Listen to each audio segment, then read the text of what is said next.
Be content to act and leave the talking to others. Baltasar. My friends, each and every day we track these charts for you. It's the end of the week and we're doing our Market Compass weekly. Let's jump into these charts. We have ended the day, not the week, the day with the S&P 500, NASDAQ 100, and gold up. Gold pretty much flat, up just a little bit. Now, totally flat is HODL. That is the Bitcoin ETF.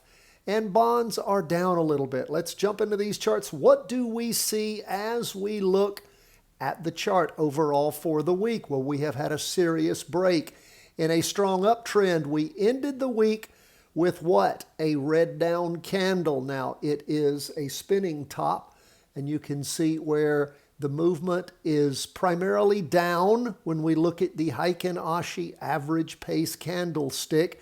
You can see on the 2-day where we have the completed 2-day candle for Thursday, Friday, also red after the 2 prior ones. So we have 6 days worth of red down candles. We did not hit a lower low than we did on that prior Tuesday, Wednesday candle. You can see how things really started breaking over strong last Friday, the 5th of June. Down all the way, we have red down candles till the afternoon of Thursday and then popped up a little bit on Friday, 0.50%. Now, as we look overall, where are we? Well, if you look at our trade execution summary grid, it tells us that we still have a high percentage, well, not super high, around 68% or so with a 76% backtest accuracy up move. Now, I'm not seeing that. I, of course, could be wrong, but those are the numbers that we have run. And again, numbers are one thing, skill and expertise is another. We've seen a really strong break on the candlesticks over from that prior up move. Yes, it could recover. Yes, it could go back up. There could be news events that will affect something happening good in the Middle East. Of course, the market buoyed by what's been going on with SpaceX. Exciting things like that can affect the market, but overall, when we have such a change here, now it could be a short-term down move, but as we look at this break, we are seriously looking at the potentiality of the start of some bearishness. Now, we've had this happen before. We can go back to the 17th of November of this last year. That, starting that week, that Monday, we had a red down candle, sort of similar to what we have now.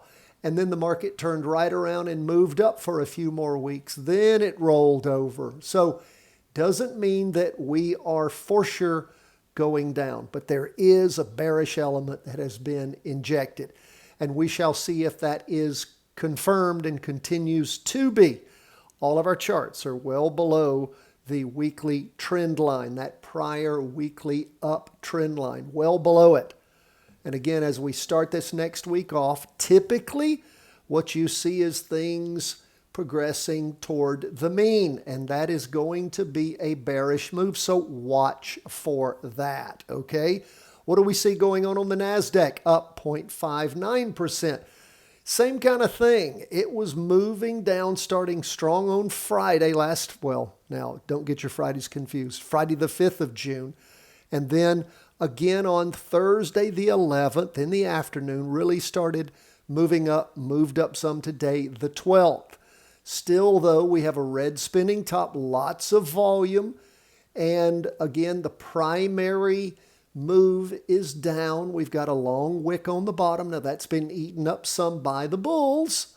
You know, it's not a huge down candle, but it does show indecision. And all that volume does show us that we have had a sea change in the move, in the power, in the volume. You can see how the volume's built up over these last 2 weeks as the market has broken and weakened. So we'll keep a close eye on things this next week, but tending to be bearish, okay? Even though with the NASDAQ, we have a 72% directional probability, again, running things on the numbers as we do each and every day. And we send all this information off for the next day to our Patreon members, but it's with a caveat. And it's always, hey, these are what the hard numbers are telling us. But we have some questions here. So we're watching. We're balancing what we're seeing in the charts with our experience and with the numbers as we run them. And we will let the facts back up the actions that we take. Does that make sense? It should, because that's what a smart person does. You take information in from all competing directions, you make decisions, and you act accordingly. Now that's where we are as we end the week with stocks. Let's go to bonds. This is where it gets, again, even a little murkier. We had strong down movement. We rode it down with TBF, Tango Bravo Foxtrot, which is the inverse fund for bonds. We rode that down for 4 weeks. Now, starting on the week beginning the 26th of May, that was a shortened trading week. We started on a Tuesday because of the holiday. And we had a nice big up candle. Then the week beginning the 1st of June, we actually saw what happen? Well, we saw ourselves in a situation where we had a doji by the end of the week when things started moving down. And then this week we have a green spinning top. We've reached a higher high. We had average volume the last 2 weeks. So where are we? Down a little bit for the day, 0.24%. But I would tell you that we are in a bullish mood. Just a little bit bullish, not a whole lot. In fact, as we look at our trade execution summary grid, it's about 58, 60%. And the back test accuracy is about a 62%. Nothing I would be entering on, but if I were in a trade, I would be paying close attention. And again, making considerations and decisions based upon, of course, how things go in the coming week. I wouldn't be pulling the trade now if I hadn't pulled it earlier, but I would be watching it closely. I wouldn't be entering a trade on that. What do we see with gold? Gold up barely today. It's pretty much flat, 0.06%. Now we've got a nice 78% directional probability of continued down movement in gold with an 81% backtest accuracy. And I can tell you over these last 4 weeks in particular, remember earlier this week, or was it the end of last week? I can't remember. It's where gold blew out our floor that we had in here. Yeah, it was this week. But it was where things had reached a bottom, going back to that huge down candle on gold back on the week beginning the 23rd of March. Well, we blew that out. Our next stopping point is probably somewhere around this 360 mark as gold continues to pull back. So we are bearish on gold, continue to be. And what about Bitcoin? We are still bearish on Bitcoin. It's, as we run the numbers on that, around a 73% directional probability, 74% backtest accuracy.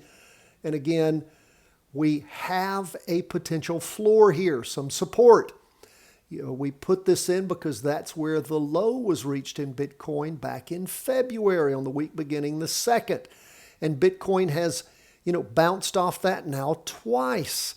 We're watching to see, is Bitcoin going to take off as we move into this next week, or is it going to lose it, push through this floor, and then head off into the basement? That is possible, and we do have, I believe I've drawn this in for you. Yes, we have another line of defense in case it does drop through it. So again, BITI is the inverse fund that we have been, I always put in the words practice trading. Why do I say practice trading? Because we're not a stock, Bitcoin, bond, or gold calling service. We're an education firm. But again, we have been short on Bitcoin in that fund. You might say, Tom, what is that? BITI. It is the Bitcoin. It's managed by ProShares. It's the Bitcoin single short. And of course, it is, again, fairly, I mean, you can look over here. It's, fairly well liquid.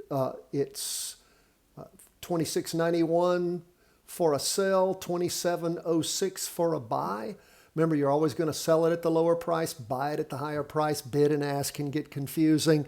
Just remember, you sell at the lower price, you buy at the higher price. But again, that's not a big spread there for a $27 ETF. And it gets tighter sometimes during the day. It can also get looser. But again, keep that in mind. Again, unlike something like DGZ, which is the predominant short fund for gold, which is way too illiquid for me to trade. That's why when I'm dealing with gold shorts, I always deal with puts. Now, you may like them for everything. If you don't know how to trade options, we have a great course, 3-part series, comes for free if you become a Patreon supporter at any of the 3 levels for as little as $1 a day, $30 a month. Plus, you get my latest book, and that is 3-Wave Trading Advantage. So think about it. If you want to support, underwrite the work we do here, it does cost things to put this show on. I have brought it to you for years, even when I had to carry it myself, but we sure appreciate all the loyal folks that have supported us. Some of you guys, you've been out there almost the whole time. We've been doing this going on 11, almost 12 years now. Thank you. God bless my friends. All the best from the whole team at Charting Wealth.